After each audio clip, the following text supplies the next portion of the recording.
एक प्रोवर्ब सुनी होगी आपने, ये ज़िंदगी नहीं मिलेगी दोबारा। ठीक है, ये ज़िंदगी नहीं मिलेगी दोबारा, इसका मतलब ये हुआ ज़िंदगी आपको डेली मिलती है। जैसी मॉर्निंग में आपकी आँख खुलती है तो प्रत्येक दिन आपको एक नई ज़िंदगी मिलती है। वट मृत्यु आपके लिए एक दिन मिलती है।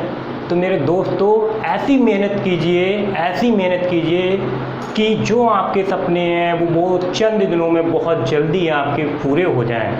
मेरी ऊपर वाले गॉड से यही उम्मीद है आपके सपने जल्दी पूरे हो जाएं, क्योंकि एक बार मृत्यु मिल जाएगी तो आपके सपने अधूरे रह जाएंगे। क्योंकि मृत्यु एक बार मिलती है, ज़िंदगी आपको डेली डेली मिलती है। ठीक है, तो दोस्तों, आप सभी लोगों का अपने अनएग्जाम एकेडमी चैनल में स्वागत है। मैं संजीव गंगवार आपका हार्दिक अभिनंदन करता हूँ। तो जैसे मैं कि आपको बताया ही था कि जीएस की जल्दी ही क्लास स्टार्ट होने वाली है दोस्तों। तो ये हमारी मॉडर्न इंडिया क्लास हम स्टार्ट करने वाले हैं। जीएस में सबसे ज़्यादा क्वेश्चन यहीं पर पुट होते हैं। ठीक है, हमारी इंडियन हिस्ट्री 3 प्रकार की होती है। They are 3 types, ancient, medieval, modern. इनमें जो मेन इम्पोर्टेंट पार्ट है वो हमारा मॉडर्न इंडिया का है। सबसे ज़्यादा क्वेश्चन यहीं से बनते हैं। जैसे ही हम फिनिश करा देंगे आपका मॉडर्न इंडिया, फिर एंशिएंट, फिर मेडिवियल अच्छे से ख़त्म करा देंगे, फिर वर्ल्ड हिस्ट्री। और हो सकता है कुछ ही टाइम बाद क्या कहते हैं आपको पॉलिटी भी दिखने को मिलेगी। तो ये 2 सब्जेक्ट आपके क्या कहते हैं, इंडियन हिस्ट्री और पॉलिटी, ये कॉम्बिनेशन के साथ चलते रहेंगे। जैसे ही ये फिनिश हो जाएंगे फिर हम इकोनॉमी और ज्योग्राफी उठा लेंगे जीएस में, जनरल स्टडीज। अब आपको बताते हैं कि जनरल स्टडीज क्या होती है, समान अध्ययन, पूरा एक्सप्लेन करते चलेंगे। बाइलिंगुअल, जहाँ पर क्या कहते हैं जो हिंदी के टफ वर्ड होते हैं, अगर इंग्लिश मीडियम का स्टूडेंट देख रहा है तो वे फिक्र होकर देखे, हम उसके लिए क्या कहते हैं इंग्लिश में भी ये बता देंगे इस वर्ड का हिंदी में क्या मीन्स होता है। ठीक है, तो ये जो जीएस है ये हमारा जनरल स्टडीज बोलते हैं। ज़्यादातर जो स्टूडेंट होते हैं वनडे एग्ज़ाम की तैयारी करते हैं तो वो ये जीएस को जीएस ना जानते हुए वो कहते हैं जीके जनरल अवेयरनेस होता है। जनरल अवेयरनेस का मतलब होता है दोस्तों जो हमारी करंट होती है, जो प्रेजेंट टाइम में जो घटनाएं होती रहती हैं। जनरल स्टडीज मीन्स होता है समान अध्ययन। तो ये जो समान अध्ययन है ये जिसकी स्ट्रॉन्ग हो जाता है तो वो पीसीएस बहुत अच्छे से क्वालिफाई कर लेता है। पीसीएस के काफ़ी एग्जाम आते हैं। एक पीसीएस सिविल का होता है, एक समीक्षा अधिकारी का होता है जो अभी हमारे लगे हुए हैं दिसंबर में, और क्या कहते हैं एक सिविल का भी है, 2 एग्जाम है। और क्या कहते हैं आपके लिए ये भी बताया जाएगा कि कहाँ कहाँ से कैसे क्वेश्चन बनते हैं, जैसे बोलते हैं एनालिसिस। अगर इस पर जो नया स्टूडेंट देख रहा है तो वे फिक्र रही है उसको 10-12 क्लास में समझ में आ जाएगा कि क्वेश्चन किस प्रकार से पूछते हैं। जैसे बोलते हैं हम विश्लेषण, क्या बोलते हैं विश्लेषण मीन्स होता है टाइप्स ऑफ क्वेश्चन, कितने प्रकार से पूछा जा सकता है। तो ये समान अध्ययन में हमने एक टॉपिक उठाए इंडियन हिस्ट्री। इंडियन हिस्ट्री एक हमारा सब्जेक्ट है, Indian history plus world history, plus world history, विश्व इतिहास बोलते हैं। इसे क्या बोलते हैं, विश्व इतिहास। इसे बोलते हैं भारतीय इतिहास। क्या बोलते हैं, भारतीय इतिहास। एक क्लास होगी आपकी पूरी हिस्ट्री उसी क्लास में समझा दी जाएगी। एंशिएंट क्या होती है, मेडिवियल क्या होती है, मॉडर्न क्या है, हम इसमें क्या क्या पढ़ेंगे। अगर वो क्लास आपको हो जाएगी, भले कि आपकी नॉलेज ना हो, मगर सामने वाला व्यक्ति अगर आपसे कुछ पूछता है तो आप अच्छे से उससे क्या कहते हैं डील कर पाएंगे, अच्छे से उससे क्वेश्चन के आंसर दे पाएंगे। लगेगा सामने वाले को भी ये सामने वाला व्यक्ति है, जो भी पर्सन है, इसको बहुत कुछ आता है। ठीक है, तो ये जो हमारी हिस्ट्री है ये हमारी 3 प्रकार की होती है। एंशिएंट होती है एंशिएंट हिस्ट्री, मेडिवियल हिस्ट्री,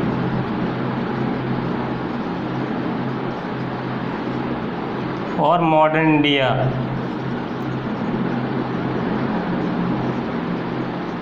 सबसे ज़्यादा क्वेश्चन जो बनते हैं वो हमारे कहाँ से बनते हैं, मॉडर्न इंडिया से, आधुनिक भारत से।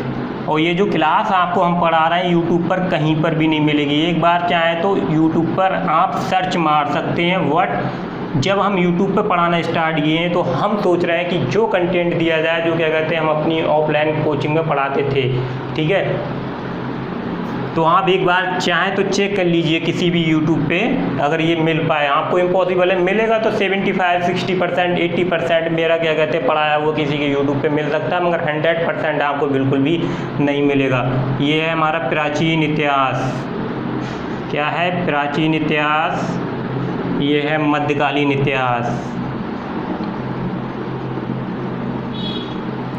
तो इसमें क्या कहते हैं, हमारा सबसे जो इम्पोर्टेंट अभी टॉपिक है वो कौन सा है? Modern India. अभी हम इसी के लिए पढ़ेंगे। एक डायग्राम पूरा बताऊंगा कितने से कितने के BC में रहा, कौन से में ये एशियंट आता है, कौन से में ऐतिहासिक आता है, कौन से में वो आता है, सब आपको एक क्लास में मिल जाएगा। उसका डायग्राम है वो मैं डायग्राम आपके लिए बनवा दूंगा जब मुझे लगेगा तब। अभी हमारी क्या कहते हैं GS, आप जाने GS को क्या कहते हैं जनरल स्टडीज। जनरल स्टडीज को क्या बोलते हैं? समान अध्ययन। आप एक एनालिसिस वर्ड है, ये अपने दिमाग में सेट कर लीजिए, अपने माइंड में सेट कर लीजिए कि एनालिसिस का मतलब क्या होता है। और दोस्तों Indian history plus world history है, तो जिसमें क्या कहते हैं हम इंडियन हिस्ट्री का एक पार्ट पढ़ रहे हैं। और इसमें हमारा एक और होता है जो वनडे एग्जाम की तैयारी करते हैं दोस्तों, उनके लिए तो ये इतना इंपॉर्टेंट नहीं होता है, मगर जो हमारे PCS या थोड़े PCS तक के लिए जाने के लिए सोचते हैं UPSC, तो उसमें हमारा एक आर्ट एंड कल्चर जुड़ जाता है, कला एवं संस्कृति। तो वो भी थोड़ा सा हल्का सा मैं आपके लिए बता दूंगा। अगर लगता है कुछ स्टूडेंट अगर इस चैनल पर PCS की तैयारी करते हो तो वो अपने कमेंट में क्या कहते हैं मेंशन कर दें, तो मैं उनके लिए एक पार्ट बचा हुआ है आर्ट एंड कल्चर, वो भी मैं आपके लिए फिनिश करा दूंगा अच्छे से। तो ये हमारा क्या कहते हैं एक ओवरव्यू हो गया। ओवरव्यू में हम अब स्टार्ट करने जा रहे हैं आधुनिक भारत। तो ये आधुनिक भारत क्या होता है पहले ये बता देते हैं, और इसी में आधुनिक भारत में हमारा एक पार्ट पढ़ेंगे पोस्ट इंडिपेंडेंस, स्वतंत्रोत्तर भारत। अब ये जो मैं पढ़ा रहा हूँ ये मेरी 4-5 बुकों से रेफरेंस है, तो वो रेफरेंस बुक आपके लिए बता दे रहा हूँ कौन कौन सी रेफरेंस बुक हैं। अगर आपको ज़्यादा डीपली में नॉलेज चाहिए, पहली बात मैं वनडे एग्ज़ाम के लिए करा दूंगा, आपको कोई बुक पढ़ने की ज़रूरत नहीं है। 6 से लेके 12 तक की ओल्ड NCERT पढ़ना है, ओल्ड NCERT। और स्टैंडर्ड बुक बिपिन चंद्रा। मैं यही बुक पढ़ा हूँ। अगर ज़्यादातर स्टूडेंट ये भी पढ़ते हैं स्पेक्ट्रम, तो आप स्पेक्ट्रम भी पढ़ सकते हैं। और जो ज़्यादा नहीं पढ़ना चाहता है, ये मैं नोट्स बना रहा हूँ, ये इनफ है, इतने ही में सब कुछ हो जाएगा आपका। प्रीवियस ईयर के पेपर उठा लीजिएगा और देख लीजिएगा उससे क्वेश्चन हो रहे हैं या नहीं हो रहे हैं। सभी क्वेश्चन हो जाएंगे, कुछ क्वेश्चन को छोड़कर 70 से 90% क्वेश्चन आपसे सॉल्व हो जाएंगे। ठीक है, तो हमारा क्या कहते हैं क्या कर दिया हम स्टार्ट, मॉडर्न इंडिया स्टार्ट कर दिए। ये मॉडर्न इंडिया की हमारी पहली क्लास है। टॉपिक क्या है? मॉडर्न इंडिया, आधुनिक भारत।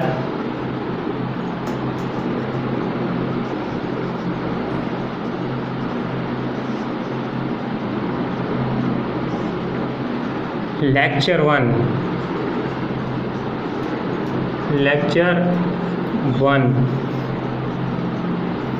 तो सुनिए, इसमें हमारा क्या कहते हैं पहली हेडिंग है एडवेंट ऑफ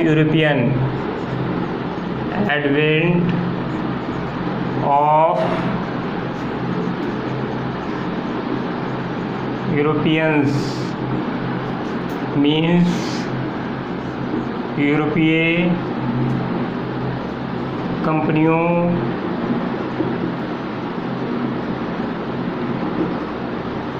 का आगमन।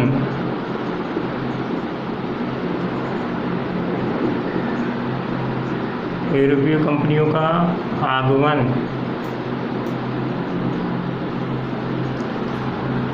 तो ये हो गया हमारा यूरोपीय कंपनियों का आगमन। तो यूरोप से हमारे भारत, एशिया एक हमारा महाद्वीप है जिसमें हमारा एक भारत देश है। तो यहाँ पर ये यूरोप से कंट्री क्यों आई, इनको क्यों ज़रूरत पड़ी, इनका मेन उद्देश्य क्या था, पहले ये समझ लीजिए। इनका उद्देश्य क्या था? उद्देश्य व्यापार करना या मसाले।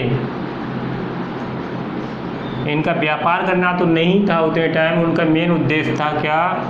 मसाले, स्पाइस बोलते हैं। ठीक है, जो स्पाइस थे वो इन पे मसालों के लिए ये किस पे डिपेंड रहते थे, भारत पे डिपेंड रहते थे, भारत पर आत्मनिर्भर थे, जिस कारण क्या कहते हैं इनके लिए भारत देश में आना पड़ा। तो इसके पीछे क्या रीज़न है, थोड़ा लॉजिक समझिए। इस लॉजिक को समझने के लिए आपको कम से कम बहुत लंबा टाइम लग जाएगा, तब ये आप बुकों से निकाल पाएंगे, ठीक है। तो एडवेंट ऑफ यूरोपियन, तो ऐसा नहीं है कि क्या कहते हैं ये हमारे आधुनिक भारत में ही क्या कहते हैं यहाँ पर ये यूरोप से क्या कहते हैं जो कंपनी आई थी, ये हमारे एंशियंट प्राचीन काल से ही यूरोप के संबंध थे। प्राचीन काल से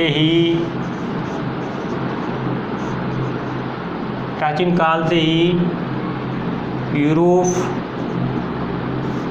के बीच संबंध स्थापित थे। क्या थे? संबंध स्थापित थे। मीन्स ये हुआ कि यूरोप और प्राचीन काल से ही एक दूसरे के कनेक्शन थे या संबंध थे या स्थापित थे। जैसे संबंध एक बोल दिया जाए, एक नायक और नायिका के बीच में जो एक प्रकार के कॉम्बिनेशन संबंध हो जाते हैं, उसी प्रकार से इनके बीच भी संबंध बन गए थे। एक दूसरे की भावनाओं को समझते थे, एक दूसरे से आयात निर्यात एक्सपोर्ट इंपोर्ट करने लगे थे। फिर क्या हुआ, इनसे पहले सबसे पहले किनका संबंध था भारत से? सबसे पहले यूनानियों का था। किसका था? यूनानियों का संबंध था। यूनानियों का संबंध था या स्थापित थे। किसका था? यूनानियों का। तो फिर यहाँ पर क्या कहते हैं संबंध थे। तो फिर ऐसी क्या दिक्कत हुई कि यूरोप को फिर क्या कहते हैं, यूरोप से कंपनी क्या कहते हैं मॉडर्न मतलब आधुनिक भारत में आई। क्यों रास्ता उन्होंने खोजा? तो अभी लॉजिक आपको मिलने वाला है यहाँ पर। 3rd BC यानी 3rd सेंचुरी मतलब तीसरी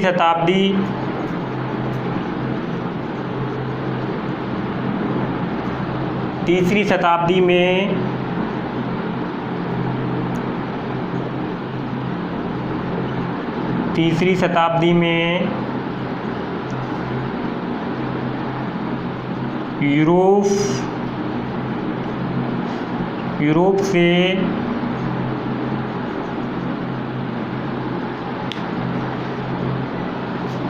तीसरी शताब्दी में यूनानियों ने आक्रमण किया था। तीसरी शताब्दी में यूनानियों ने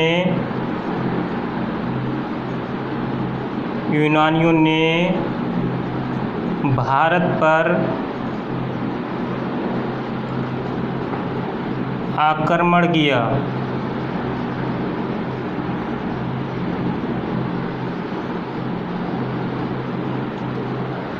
तो वो कौन व्यक्ति था जिसने आक्रमण किया? उस व्यक्ति का नाम था अलेक्जेंडर द ग्रेट। इसका नाम है सिकंदर महान ने सर्वप्रथम भारत पर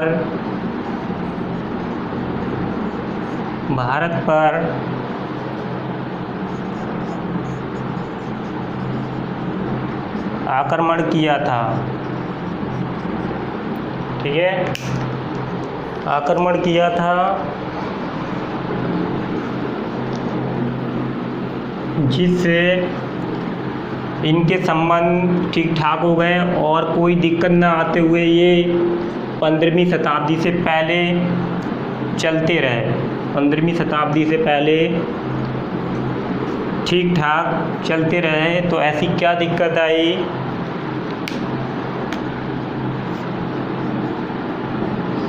15वीं सेंचुरी 15th सेंचुरी 15वीं शताब्दी से पहले तक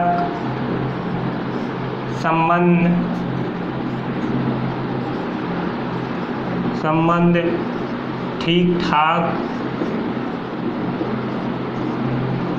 चलते रहे।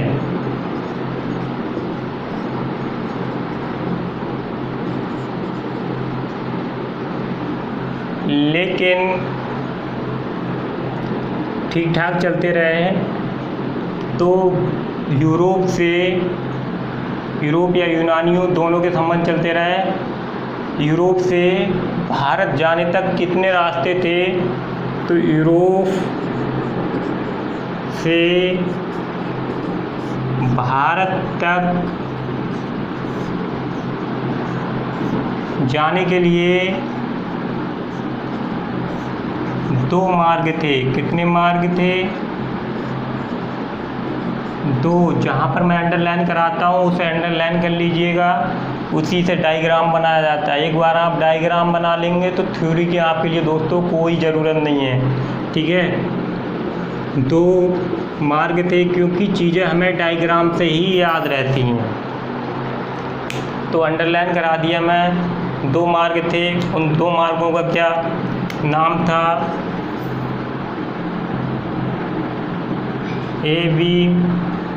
एक था थल मार्ग बोले तो बाया रूट। एक था तुम्हारा समुद्र मार्ग, सी रूट। कौन सा? सी रूट। तो ये समझ लीजिए, ये तुम्हारा क्या कहते हैं, रेड सागर या रेड सी,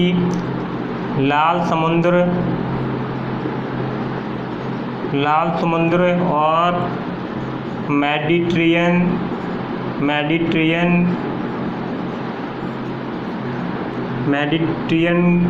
को क्रॉस करते हुए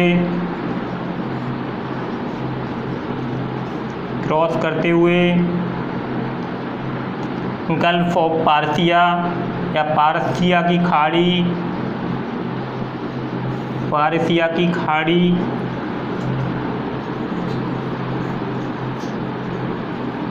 अरेबियन समुद्र, सी ऑफ अरेबियन समुद्र को क्रॉस या पार करते हुए जाते थे। क्रॉस या पार करते हुए पहुँचते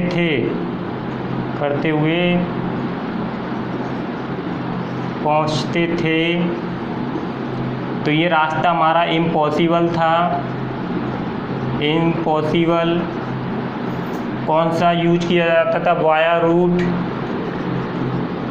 यूरोप, तुर्की,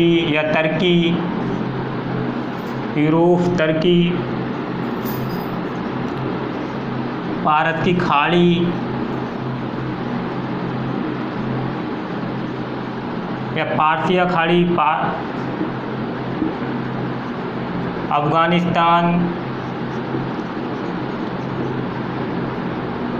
अफगानिस्तान होते हुए भारत पहुंचा जाता था। लेकिन ऐसा क्या हुआ कि ये रास्ता बंद हो गया? कुछ लोग हैं, मिलियन में हैं, तो ये बोलते हैं ये रास्ता टूट गया। मैंने देखी उनकी वीडियो, 1-2 लोगों को मैंने देखा किस प्रकार से पढ़ा रहे हैं। तो बोलते हैं कुस्तनिया नाम की एक जगह थी, वो रास्ता टूट गया और उस कारण क्या कहते हैं, उनका व्यापार ठप हो गया, लोग वहाँ तक नहीं पहुँच पाए। ठीक है, तो इसके लिए फिर क्या कहते हैं दोस्तों, ऐसा कुछ नहीं है, मैं ये आपको फैक्ट बताने वाला हूँ। तो ऐसा क्या हुआ? ऐसा ये हुआ, तुर्की के सुल्तान को बोलते हैं एम्पायर ऑफ तुर्की के सुल्तान ने एक प्लेस था कुस्तनिया नामक स्थान, कुस्तनिया नामक स्थान, अंडरलाइन कर देना इसको। कुस्तनिया नामक स्थान पर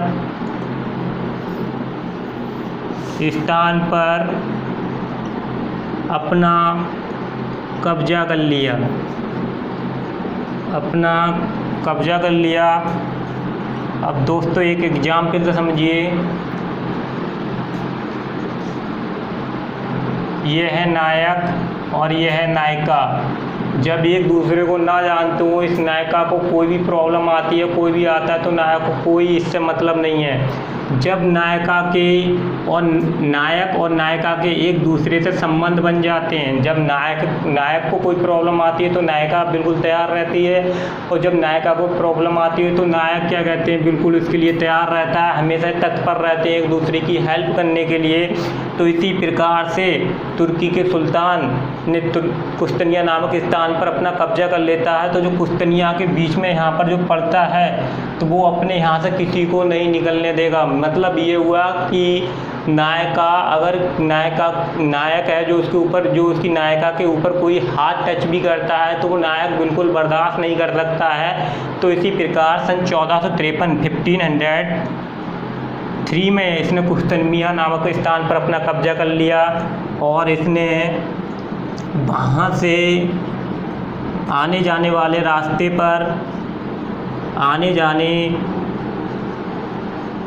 वाले रास्ते को बोलते हैं रूट, रास्ते पर अपना अधिकार कर लेता है, पर अपना अधिकार कर लेता है।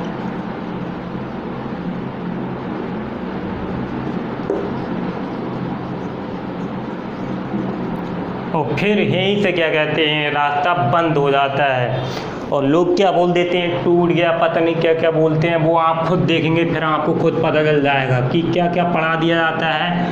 मैं ये नहीं कह रहा हूँ सब यूट्यूब वाले ऐसे ही हैं, मगर ज़्यादातर कुछ ऐसे हैं, वनडे एग्ज़ाम की तैयारी कर रहे हैं, एक बुक लिए, उसी से छाप दिए और पढ़ा दिए। उन्हें यही नहीं पता है कहाँ पर क्या गलत है। अगर जो ज़्यादा पढ़ा हुआ होता है डीपली में, वो ही बुकों से गलती निकाल पाता है। ठीक है, तो आप समझिए, परखिए कहाँ पर पढ़ना है और कहाँ पर नहीं पढ़ना है। ठीक है, तो फिर यहीं से तुर्की के सुल्तान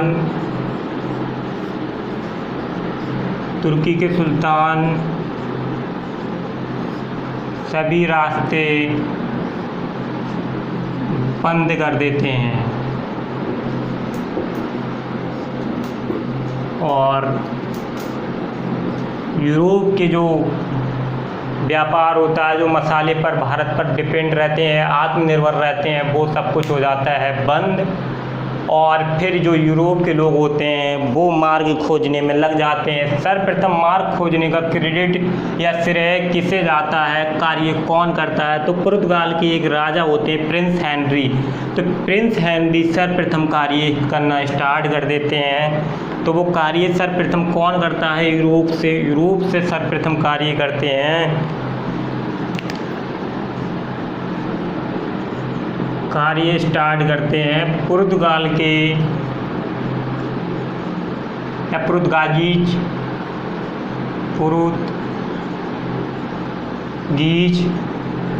से, पुर्तगीज भी बोलते हैं पुर्तगाल के लिए, इंग्लिश में पुर्तगीज, हिंदी में पुर्तगाल। तो वो करता है राजा प्रिंस हेनरी, अंडरलाइन कर देना। और जो मेहनती स्टूडेंट हैं, जो और तैयारी करना चाहते हैं आगे, तो उनका ये सिलेबस यहाँ से 60 से 50 से 70% यूपीएससी तक भी पहुँच जाएगा, कवर हो जाएगा। ठीक है, थोड़ी सी मेहनत करनी पड़ेगी और लेवल बन जाएगा आपका वहाँ। पीसीएस के लिए इनफ है, पीसीएस से आपके क्वेश्चन नहीं बचने वाले हैं, कोई सी भी स्टेट के पीसीएस के क्वेश्चन उठा लीजिए आप। राजा प्रिंस हेनरी होते हैं, ठीक है। लेकिन खोज कौन कर देता है, सर्वप्रथम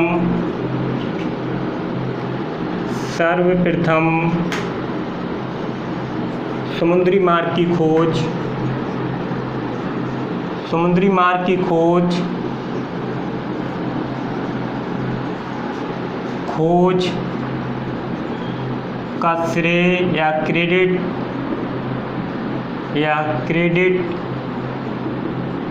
किसे जाता है? Vasco D gamma. वास्को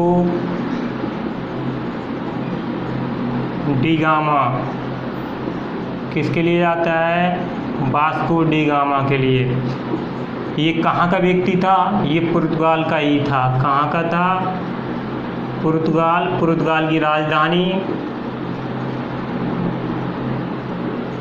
की राजधानी थी लिस्बन। करेंसी एस्कुडो मीन्स मुद्रा या करेंसी, जो रुपया अपने यहाँ चलता है। हमारे यहाँ क्या है? रुपया। लेकिन इनसे पहले भी एक व्यक्ति था जो 6 साल पहले निकला था। 6 साल पहले कौन निकला था? 6 साल पहले खोज करने के लिए किन से? वास्को डी गामा से खोज करने के लिए कोलंबस। और कोलंबस किसकी खोज कर देता है? निकलता है, ये खोज कर देता है अमेरिका की, जो क्या है उत्तरी अमेरिका में। खोज किसकी करता है?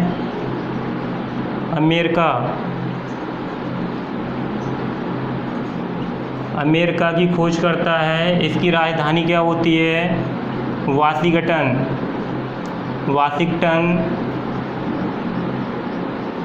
इसकी राजधानी वाशिंगटन होती है। मुद्रा क्या होती है? Currency dollar. क्या होती है? डॉलर।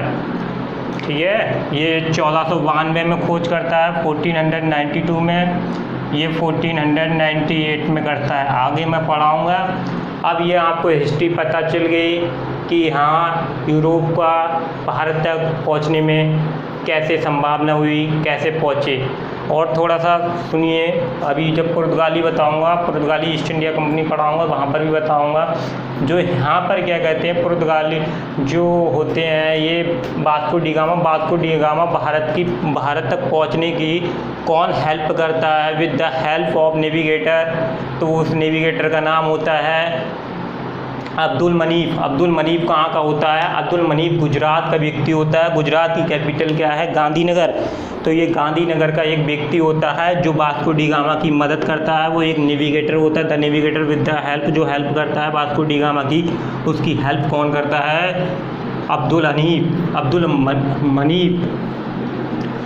तो ये हमारा क्या कहते हैं, आपको मैं एक ओवरव्यू पूरा दे दिया, क्योंकि ऐसा नहीं था कि मॉडर्न इंडिया में ही ये व्यापार करते थे। ये एंशिएंट तक ये मंगर क्या कहते हैं, इन्होंने एक कुस्तनिया नामक पर तुर्की के सुल्तान 1453 में अपना कब्जा कर लेते हैं और वो रास्तों को बंद कर देते हैं। इसलिए यूरोप क्या कहते हैं, भारत के वो मसाले के बड़े शौकीन थे और वो किस पे डिपेंड रहते थे? वो क्या कहते हैं, डिपेंड रहते थे क्या कहते हैं, भारत पर। ठीक है। अब यहाँ पर क्या कहते हैं, ये हमारा हो गया टोटल क्या कहते हैं, हम कंपनियों का आगमन, जो हमारी कंपनी आई थी पहले आने का क्रम, यूरोप से यूरोपियों का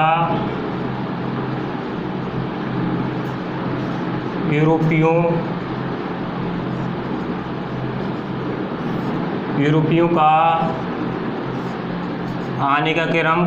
कुछ बुकों में आप 4 मिलेंगे, किसी में 5, मगर मैं आपको 6 लिखा दे रहा हूँ। ठीक है। इन 6 की चर्चा ज़्यादा ही चलती है। ठीक है। आप देखना, सर्च मारना, किसी बुक में 4 मिलेंगे, किसी में 5 मिलेंगे। यूरोपियों के आने का क्रम बताता हूँ क्या है। सबसे पहले पुर्तगाली आए थे। कौन आए थे? पुर्तगीज।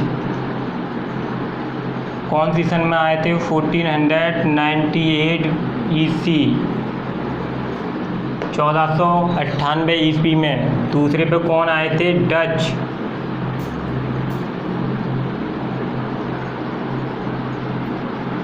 डच आए थे 1600 में, 1602। फिर इसके बाद अंग्रेज ब्रिटिश ये आए थे 1600 में। इस पर क्या कहते हैं, स्टार बना देना। ये क्वेश्चन बड़े आए हुए हैं और कंफ्यूजिंग करते हैं, ठीक है। इसके बाद हमारे आते हैं डेन्स।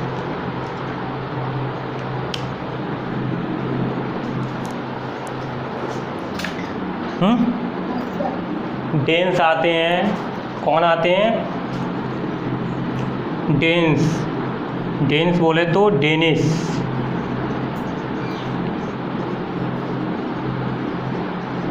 ये डेन्स आते हैं 1616 ईस्वी में। फिर इसके बाद हमारे आते हैं फ्रांसीसी ईस्ट इंडिया कंपनी बोलते हैं इसे। पुर्तगाली East India Company, Dutch East India Company, अंग्रेजी East India Company, Danish East India Company, फ्रांसीसी ईस्ट इंडिया कंपनी। तो इसे फ्रेंच बोलते हैं। इसे क्या बोलते हैं, फ्रेंच रेवोल्यूशन 1759। तो इस प्रकार से फ्रांसीसी क्रांति, जो फ्रांसीसी ईस्ट इंडिया कंपनी कितने में आई, हमारी 1664 ईस्वी में। फिर इसके बाद स्वीडिश कितने में आई थी, स्वीडिश को स्वीडिश ही बोलते हैं। तो ये हमारी कितने में आई, 1731 में। अब दोस्तों ये तो क्या कहते हैं, यूरोपियों का आने का क्रम हुआ, ठीक है। आने का क्रम पूछ लिया आपसे। दूसरे नंबर पर कौन आए, डच। तीसरे नंबर पर अंग्रेज। अब कंपनियों के उसके बारे में पूछता है, थोड़ा ये बता दे रहा हूँ ये कहाँ से, फिर थोड़ा सा इसके बारे में और अच्छे से एक्सप्लेन करूँगा आपके लिए, कहीं से भी क्वेश्चन आए आपसे क्वेश्चन ना बचे, ठीक है। तो दोस्तों ये पुर्तगाली नीदरलैंड की कैपिटल विलेमस्टेड, वेलिंगटन। तो जो नीदरलैंड है, नीदरलैंड क्या कहते हैं, नीदरलैंड को हॉलैंड भी बोलते हैं, ठीक है। ये डच हमारी कहाँ से आए, डच पुर्तगाली लिस्बन, ठीक है। डच को बता ही दिया, नीदरलैंड या हॉलैंड बोलते हैं, ठीक है। अंग्रेज तुम्हारे क्या कहते हैं, ग्रेट ब्रिटेन या लंदन कहीं मिलता है, लंदन ही हमारा ग्रेट ब्रिटेन में है, और ग्रेट ब्रिटेन की कैपिटल क्या है, लंदन। फिर डेनिश हमारे कहाँ से आया है, डेनमार्क एक कंट्री है जिसकी कैपिटल है कोपेनहेगन। फिर क्या कहते हैं, फ्रांस से आया है, फ्रांस की कैपिटल है पेरिस। फिर हमारी ये स्वीडिश कहाँ से है, स्वीडिश एक कंट्री है, स्वीडिश की राजधानी है स्टॉकहोम। अब दूसरे नंबर पर क्या कहते हैं, थोड़ा सा सीरियल चेंज कर रहा हूँ और कुछ नहीं है, एक हेडिंग आप लिख ही लोगे, यूरोपीय आने का क्रम। अब मैं लिखता हूँ कंपनियों का आने का क्रम। पूछ लिया जाए दूसरे नंबर पर कौन सी कंपनी आई, इस प्रकार से यूरोप से कंपनियों का आने का क्रम, कंपनियों के आने का क्रम या सीरियल। तो देखो दोस्तों इसमें बड़ी कंफ्यूजिंग है, इसको सही कर दे रहा हूँ मैं। ये हमारा यूरोप से आने वालों का क्रम था और ये कंपनियों का है। तो यहाँ पर ये हमारी थी अंग्रेजी East India company, east India company, ठीक है। ये आई थी तीसरे नंबर पर, मगर इसने कंपनी की स्थापना सर्वप्रथम कर ली किनसे, पुर्तगालियों से। तो ये दूसरे नंबर पर हो गई। तीसरे नंबर पर क्या हो गई, डच ईस्ट इंडिया कंपनी, ठीक है। ये कब, 1602 में। अब देखो थोड़ा सा एग्जाम्पल समझ लीजिए ऐसा क्यों हुआ। इसके पीछे रीज़न ये था कि ये दो व्यक्ति हैं, एक व्यक्ति है मुरादाबाद का और दूसरा व्यक्ति है इलाहाबाद का। ये आता है पहले, मगर इस कोई प्लानिंग नहीं करता है। अगर आप प्लानिंग करके तैयारी करते हैं तो आपका एग्ज़ाम में मतलब एग्ज़ाम में आपका सिलेक्शन बहुत जल्दी हो जाएगा। तो इसकी कोई प्लानिंग नहीं होती है और ये दिल्ली में पहुंच जाता है और टहलता ही रहता है। ये नहीं पता चलता है कि हमें चांदनी चौक में या क्या कहते हैं मुखर्जी नगर में या राजेंद्र नगर में कंपनी लेनी है या रूम लेना है, कुछ पता ही नहीं चलता है। और इधर उधर ये टहलते निकल रहते हैं। और ये एक इलाहाबाद का व्यक्ति निकलता है और ये पूरी प्लानिंग करके जाता है कि मुझे यहाँ से जाना है, 2 दिन वहाँ तक पहुँच जाऊँगा, तीसरे दिन को मुझे आवास विकास में रूम लेना है और चौथे दिन को मैं अपनी IAS की प्रिपरेशन तैयार कर दूँगा। और इसी प्रकार से ये 2 साल निकाल देते हैं और ये क्या कहते हैं 2 साल पहुँचता बाद में और IAS की तैयारी पहले ही कर देता है। इसका सिलेक्शन हो जाता है, इनका सिलेक्शन होता है बाद में। तो यही रीज़न था कि तो ये पहले जाते हैं मगर ये अपनी जगह ही डिसाइड नहीं कर पा रहे थे कि कहाँ पर हमें कंपनी स्थापित करनी है। और ये निकला व्यक्ति पहले मुरादाबाद वाला और क्या कहते हैं इसे उन्होंने अपने राजेंद्र नगर में रूम लिया और अपनी तैयारी स्टार्ट कर दी और दोस्तों इसका सिलेक्शन हो गया। तो मीन्स आपको ये पता चल गया। तो आप यहाँ पर आप लिख सकते हैं, ये थोड़ा सा मैं सही कर दे रहा हूँ, आप गलत मत लिख लेना। ये हमारे आने का क्रम था, अभी ये हमारा कंपनियों का हो जाएगा। तो यहाँ पर आप लिख सकते हैं इस प्रकार से, पुर्तगाली ईस्ट इंडिया कंपनी, यही सेम लिख सकते हो, ऊपर लिख लेना। तो ये 1498 1498 और ये डेनिश ईस्ट इंडिया कंपनी, इसका मतलब ये होता है ये चीज़ ऊपर और सेम। तो ये हमारी क्या कहते हैं 1616 में फ्रांसीसी ईस्ट इंडिया कंपनी, ये हमारी 1664 ईस्वी में। और ये तो दोस्तों 1731 कोरोना के वजह से सभी एग्ज़ाम रुके हुए थे दोस्तों, और एग्ज़ाम अब जल्दी स्टार्ट होने वाले हैं। तो अच्छे से अपनी तैयारी में लग जाइए और मैं अधिक से अधिक आपको जो कंटेंट दे रहा हूँ इस पर विश्वास कीजिए दोस्तों। इनफ है, विश्वास कैसे करेंगे, जैसे मैं पढ़ा रहा हूँ ये टॉपिक और प्रीवियस ईयर की आप क्या कहते हैं कोई सी भी एग्ज़ाम के सब क्वेश्चन उठाइए। अगर क्वेश्चन आपसे सॉल्व हो रहे हैं तो दोस्तों तो अपने दोस्तों को भी बताइए, फ्रेंड्स को भी बताइए, जो आपकी क्या कहते हैं साथ के जो भी हों दोस्त या फ्रेंड, जो भी लड़का या लड़कियां जो भी हों, उनको इस चैनल को शेयर कीजिए और अधिक से अधिक इस पर क्या कहते हैं लोगों को देखने के लिए बोलिए। और दोस्तों आप इसकी क्या कहते हैं तैयारी अच्छे से करना। नेक्स्ट वीडियो में मैं आपसे 5 क्वेश्चन पुट करूँगा। और दोस्तों इस चैनल को लाइक और सब्सक्राइब शेयर करना बिल्कुल भी ना भूलें। और नेक्स्ट क्लास में हम क्या पढ़ेंगे, हम पढ़ेंगे पुर्तगाली ईस्ट इंडिया कंपनी, ये कैसे पहुंची, कैसे कैसे इसने अपना व्यापार किया और कहाँ कहाँ इसने अपने क्या कहते हैं अपने संबंध स्थापित किए। ये सब ओरिएंटेशन क्लास क्या कहते हैं 2 मिनट में पहले मैं आपको बता दूंगा। अब ये जो हमारी क्लास हिस्ट्री स्टार्ट होगी, अब हमारी डायग्राम से स्टार्ट होगी। तो मिलते हैं दोस्तों आपसे नेक्स्ट क्लास में। अपना ध्यान रखिए, अपने घर वालों का ध्यान रखिए दोस्तों, और तैयारी निरंतर कंटिन्यूटी बनाए रखिए और अच्छे से पढ़ते रहिए। और मिलते हैं आपसे नेक्स्ट क्लास में दोस्तों। धन्यवाद।